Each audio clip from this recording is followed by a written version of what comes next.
अस्सलाम वालेकुम व्यूअर्स।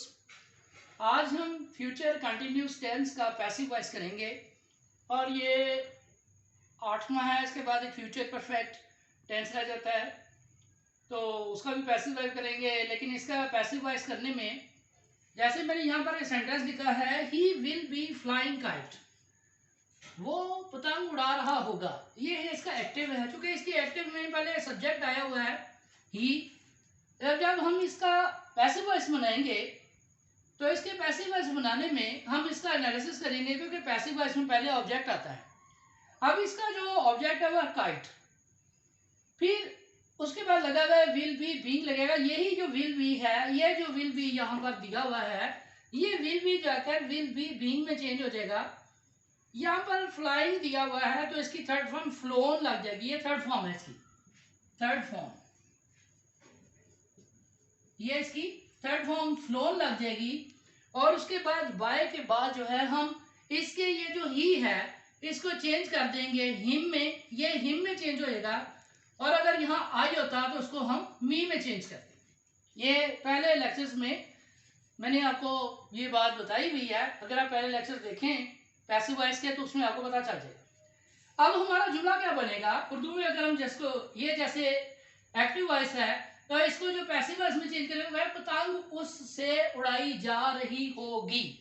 अब इसको करेंगे तो kite will be being flown by him, ये जुमला क्या बन जाएगा फिर देखें। Kite will be being flown by him, यानी क्या किया हमने कि हमने ये जो काइट था इसे ऑब्जेक्ट के तौर पर पहले ले लिया। यहाँ पर ये देखें, ये पहले आ गया काइट, ये चूंकि ऑब्जेक्ट था।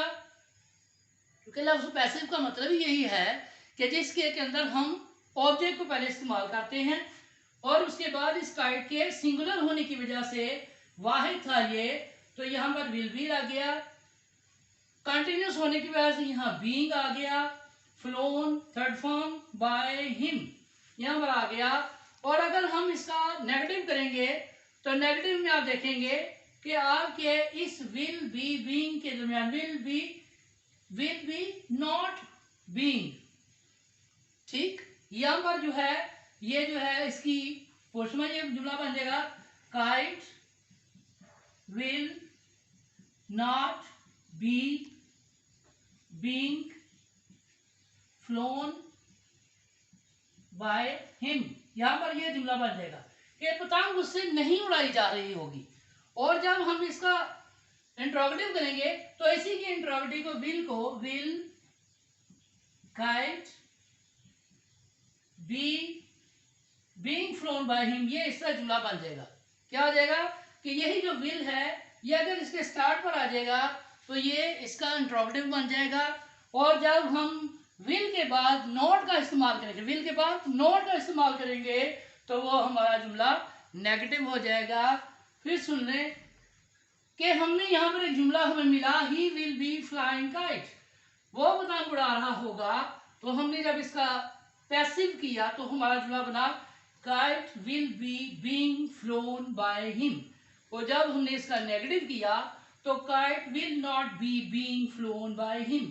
और जब हमने इसका जुमला सवालिया बनाया, सवालिया इंट्रोगेटिव किया, तो इसी विल को हम बाहर ले आएंगे तो ये जगह will kite be being flown by him question mark, right.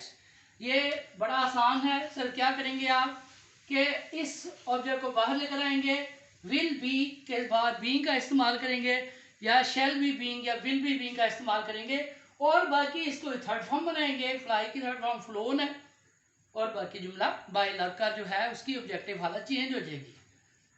इसी तरह से इसके बाद जो है एक और रह गया, फिर इंशाल्लाह ताला हम आगे बढ़ेंगे।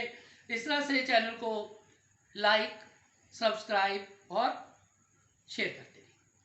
बहुत शुक्रिया, थैंक यू वेरी मच।